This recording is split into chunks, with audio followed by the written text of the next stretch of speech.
On the way back from Lewis's funeral, my mom told me to start packing. She waited until the day before we left to tell Edie.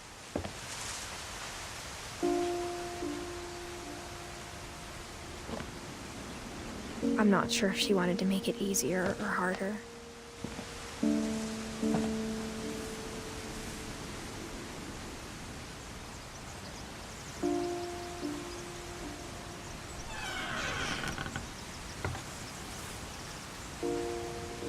I wish we'd stayed.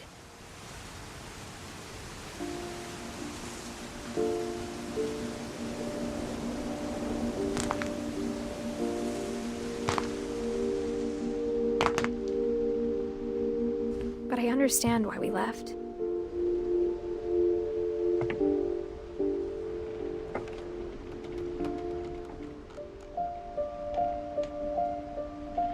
My mom ended up leaving everything behind.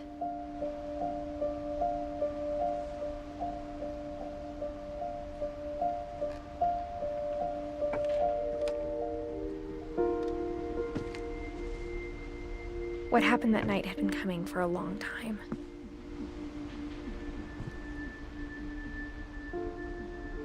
Maybe it should have come sooner.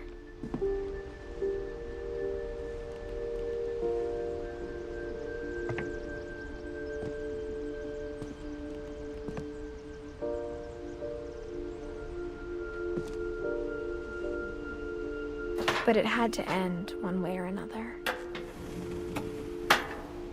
All that's left now is to tell you about that last night.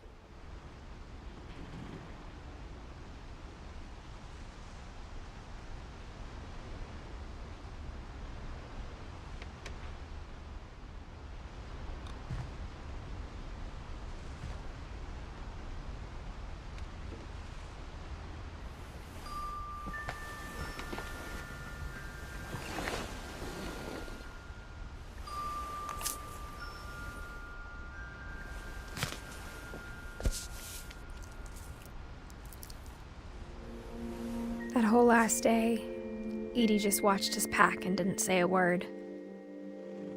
Until supper, when she raised her glass and said, "To our final night together, and all our final nights apart." Grandma, you know what I said about alcohol. Some of your medications are very Edith, specific. I left a present for you in the hallway.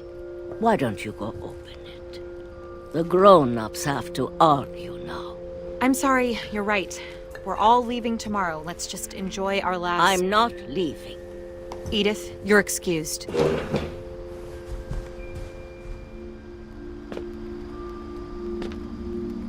The power had been shut off that morning, but Edie always had plenty of candles.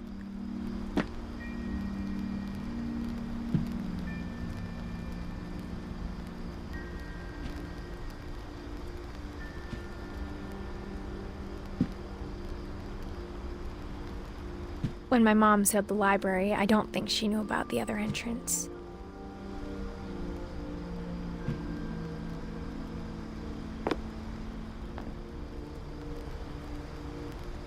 Or that Edie had a key to it.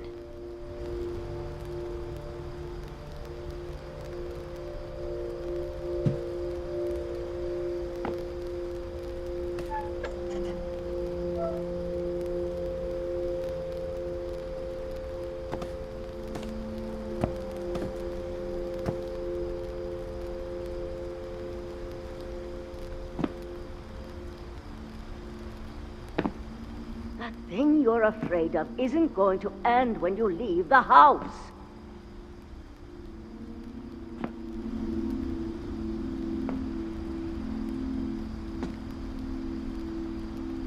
Edith has a right to know these stories. My children are dead because of your stories!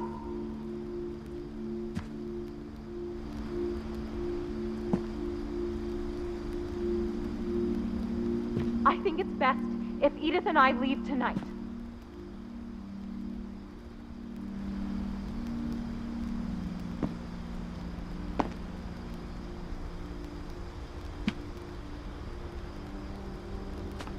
We'll have the nursing home send a van for you in the morning, okay?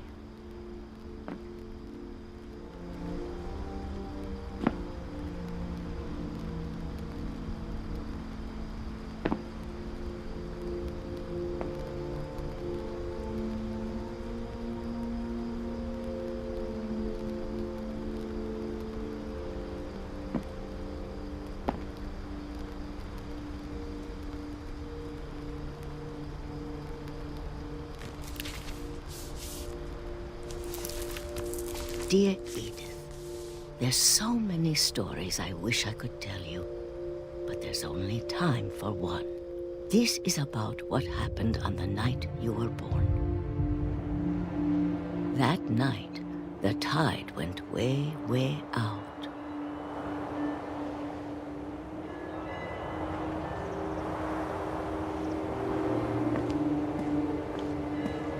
It was the first and last time I ever saw the old house aground. There'd been an earthquake out in the middle of the ocean. They called it the lowest tide in 1,000 years. God, it smelled awful. You know, I've seen that house every day of my life.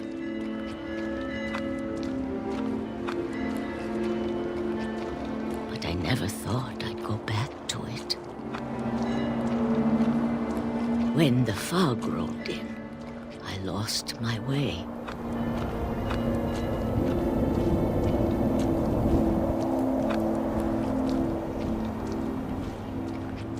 I got turned around.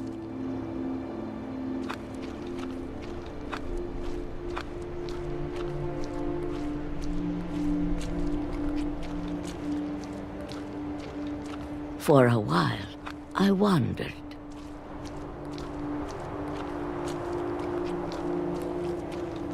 I started seeing things.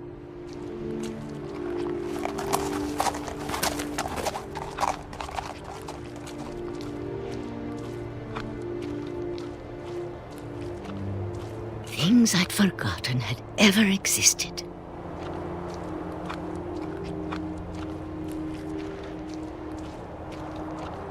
But when I saw them, they felt like old friends.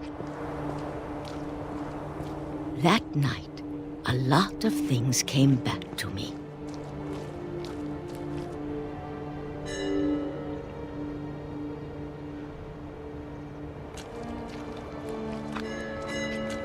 Or maybe I came back to them.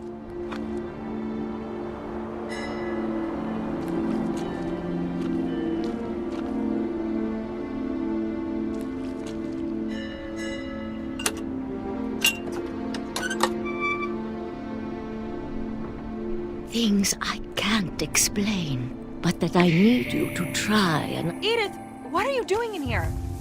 It's mine! Edith! Mom, you're gonna rip it! Let go! I kicked and screamed, but Mom dragged me to the car.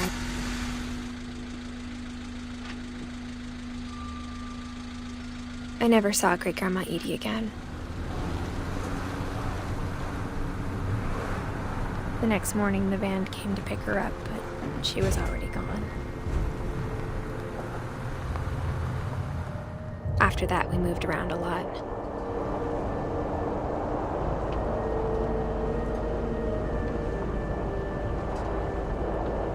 We both tried to make the best of it.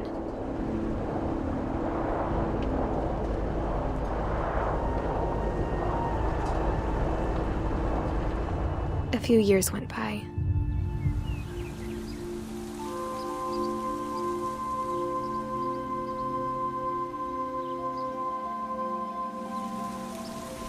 My mom didn't like to talk about it, but she started getting sick a lot. The rest happened pretty quickly.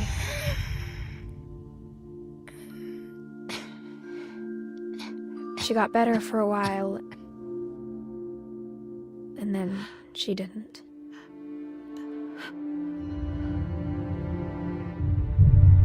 And then I was alone.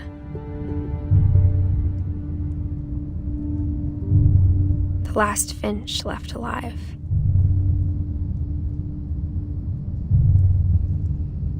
Until I found out about you. I'm still not sure what to tell you about all this. If we lived forever, maybe we'd have time to understand things. But as it is, I think the best we can do is try to open our eyes. and appreciate how strange and brief all of this is.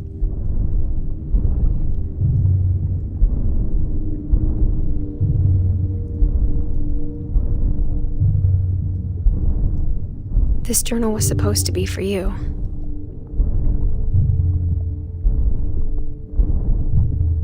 But now I hope you'll never see it. I just want to meet you and tell you all these stories myself. But I guess if you're reading this now, things didn't work out that way.